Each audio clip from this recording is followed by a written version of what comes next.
past the first courtyard of the second courtyard. Okay. It's on the third courtyard to the right side. Okay. Okay, thank you. Have fun.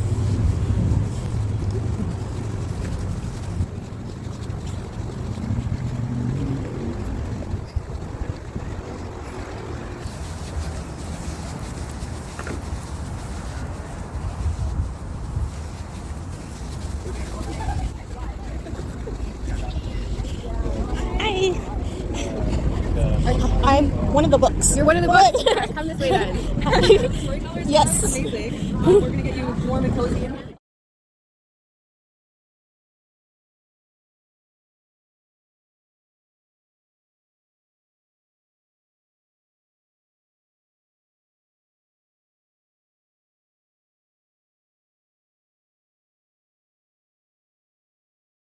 My name is Graham Scher. I'm the CEO of Canadian Blood Services, and I'm thrilled to be here today with all of you. Trusted in humanity enough to know that that blood would go to someone who is kind and who has community and friends. They trusted that people within our communities and outside of our communities and neighboring communities are good and they are worth saving. And I also believe that now. That even though someone is a stranger, I give them the benefit of the doubt that they are worth saving and that they are worth even 10 to 15 minutes of my time, maybe a little bit of discomfort, if that can give them an extra 10 to 20 years with their own family members and friends. If that can give them another time to go to a concert, if that can give them another time to play video games with their friends late at night, it's completely worth 20 minutes of my time and a little side look away from a needle.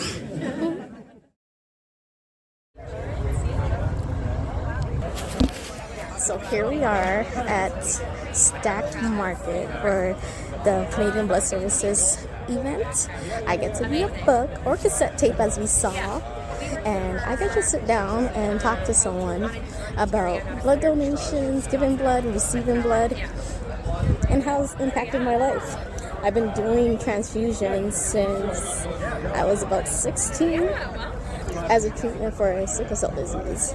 So I am so honored and so happy to be here. It's a bit chilly today, but it's okay. We layered, we got our jacket, we even got a little blankie.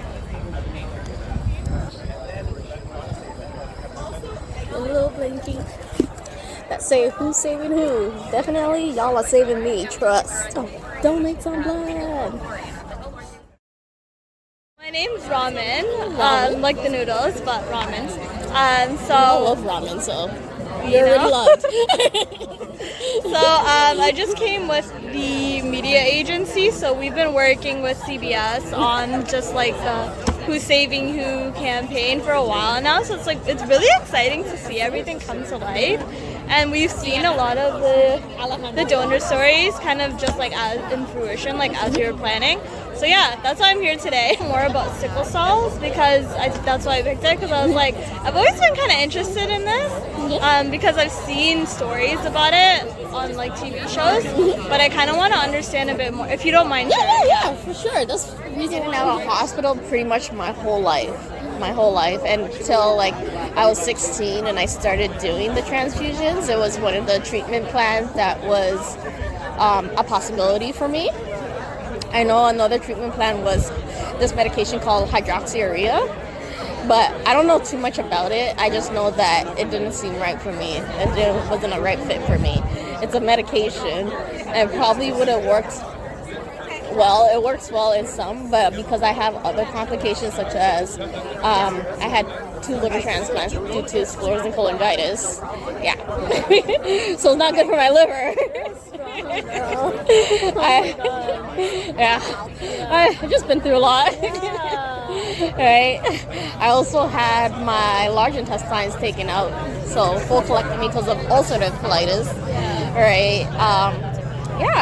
A lot of damage to the body, and I can't say definitively if it was because of sickle cell, but it definitely impacted it, right? Like if you don't have healthy red blood cells, then you're at risk for a lot of things, right? Thank God I still have my eyesight. That still works, right? I've never had a stroke, which is pretty common as well. And God willing, never. Right? So I just do what I can to stay healthy, and the transfusions have been a big help. You've had the sickle cell since 3 years old, and I know you mentioned you had a bunch of other like surgeries, like big surgeries as well. Did those come a bit later in life, or was it? Yes. So I think you said mention one of them was like 16. yes. So when I was 16 years old, I had my first transplant, my first liver transplant. My second liver transplant came like a year and a half after that, because of rejection. And I had a full colectomy, so my large intestines completely gone. When I was about, I think I was like 14, 15-ish.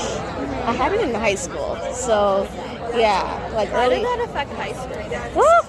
Okay. Like, no one wants to walk around with a little baggie hanging from their stomach. Right? But, like, everybody will tell me it's not noticeable.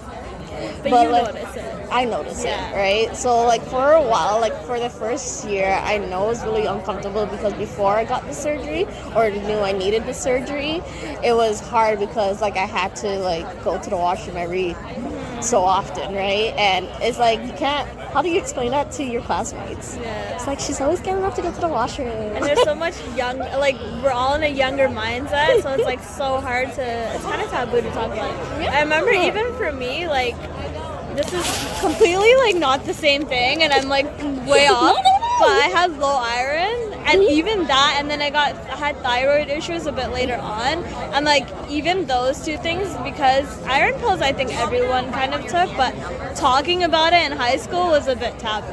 It was kind of weird, like talking to people, so I can't even imagine like what you went through. So you're obviously a very strong woman. I do what I can to always stay optimistic, right, and positive and everything. But yeah, like, I don't know. I think because I was hit with it early on, I kind of developed my own kind of, like, my personality and just being 100% authentically me. Huge, like, bright personality, like, outside of everything that you're going through. So it's really nice to see, honestly, because I'm like, when I was sitting down, I'm like, okay, but like, I don't know what to say. Like, what if, like, what if I stumble? But no, like, I think this is such a great conversation to have, and I've learned so much already. So thank you so much. Thank you.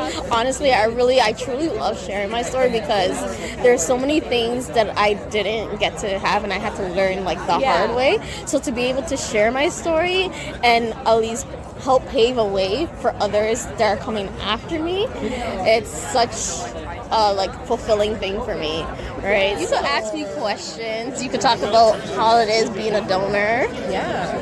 I try to donate blood, but often when I go, I feel like kind of faint afterwards. It takes a lot out of me.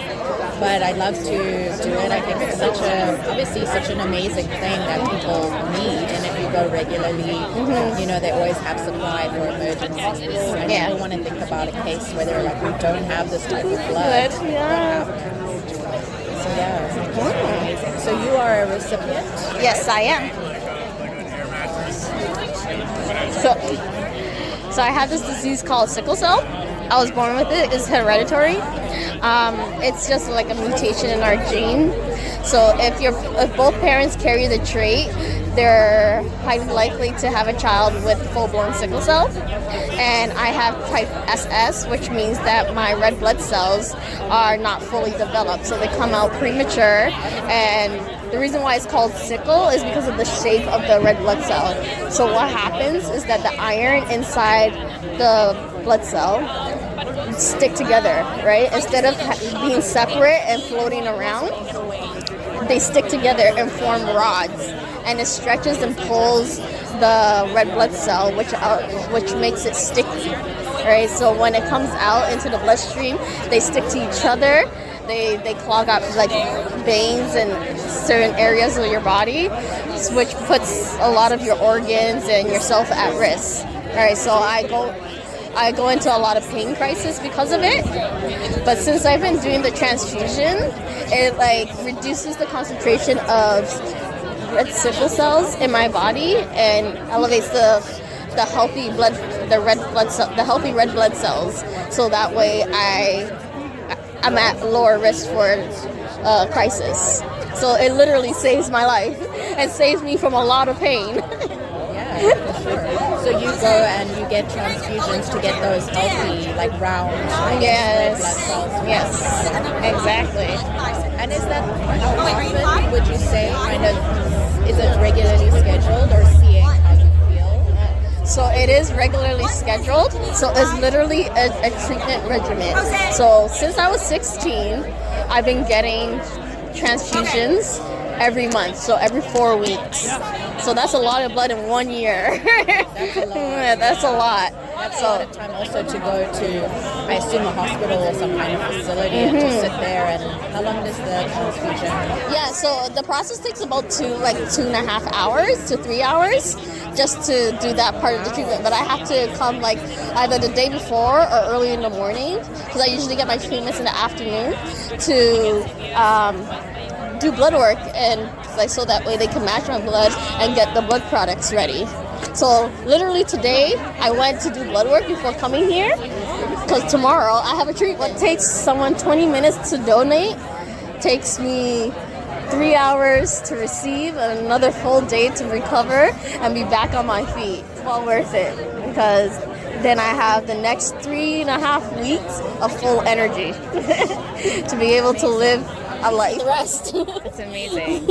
Yeah, and so obviously we need to get way more donors and Yes. get the next generation of donors as well.